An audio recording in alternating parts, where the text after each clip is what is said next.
बिहार में चुनाव से पहले रैलियों की नहीं, क्राइम की चर्चा हो रही है। विपक्ष एनडीए सरकार को जंगलराज की याद दिला रहा है। तेजस्वी यादव पूछ रहे हैं कि जब कानून व्यवस्था पूरी तरह से चौपट है तो ऐसे में सीएम नीतीश को बिहार पर क्यों थोपा जा रहा है।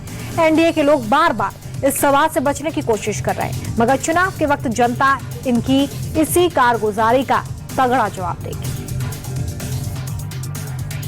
देखिए कि कौन है सूत्र, ये वही सूत्र हैं जो इस्लामाबाद, कराची, लाहौर जो कब्जा करवा रहे थे।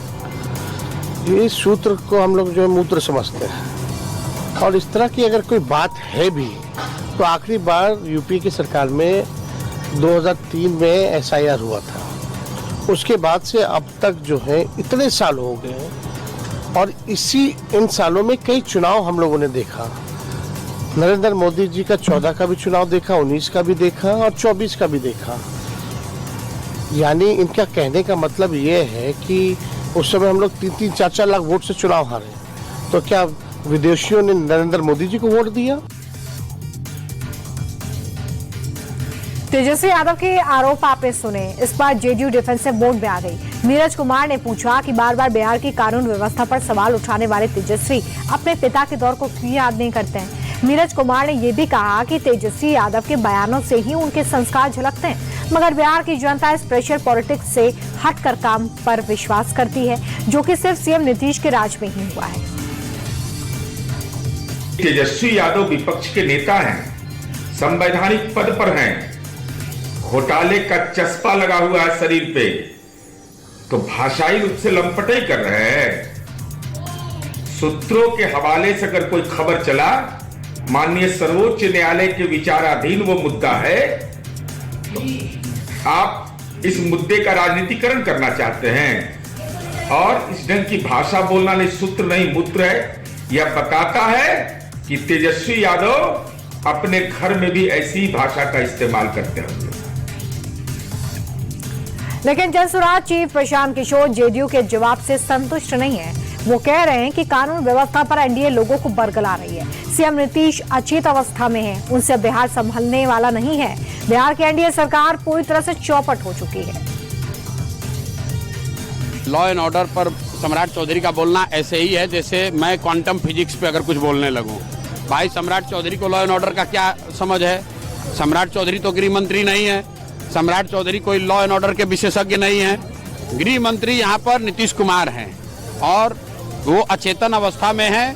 उनकी बुद्धि और उनका मानसिक और शारीरिक स्थिति ऐसा नहीं है कि उनको पता चले सरकार का इकबाल खत्म हो गया है। जिसको जो मन आ रहा है वो कर रहा है। पूरे सरकार को 3-4 अधिकारी और 4-5 उगाही मंत्री चला रहे हैं, इसीलिए पूरे बिहार में ये दुर्दशा की स्थिति है।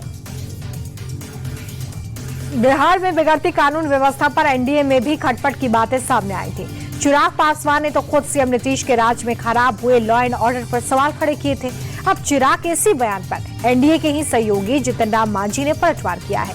मांझी का कहना है कि चिराग में मैच्योरिटी की कमी है। उन्हें खुद आकर देखना चाहिए कि बिहार में अब अपराधियों को दावत नहीं दी जाती है, बल्कि उन पर सख्त एक्शन होता है।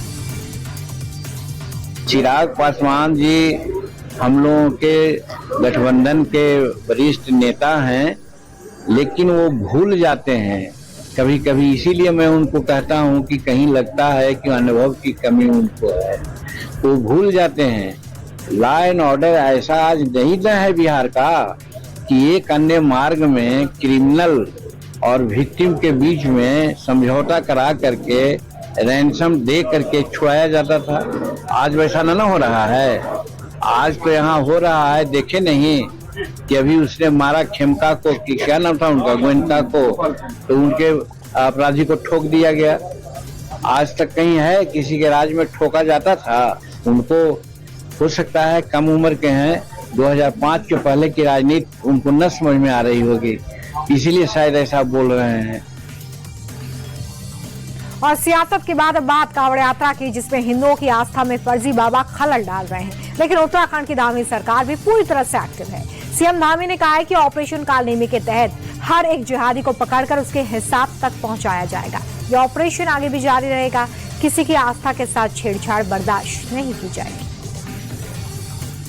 यहाँ पर किसी भी प्रकार से धर्म की हानि करने वाले, आस्थावान लोगों को, श्रद्धालुओं को आहत करने वाले ऐसे छद्म वेशधारी जो अपना वेश बदलकर लोगों को ठगने का काम करते हैं, धार्मिक भावनाओं को आहत करते हैं, सनातन को नुकसान पहुंचाते हैं, उनकी धरपकड़ करने के लिए, उनकी पहचान करने के लिए, उनको चिन्हित करने के लिए, उनको लोगों के सामने वो इस प्रकार की कोई कृत्य न करें जिससे धर्म की हानि होती हो, सनातन को नुकसान पहुंचता हो। ऑपरेशन कालनेमी कल से चलाया गया है और ये लगातार चलेगा, क्योंकि देवभूमि स्वच्छ रहनी चाहिए। हर प्रकार से यहाँ पर पारदर्शिता होनी चाहिए हर क्षेत्र में, चाहे वो धार्मिक क्षेत्र भी हो हमारा।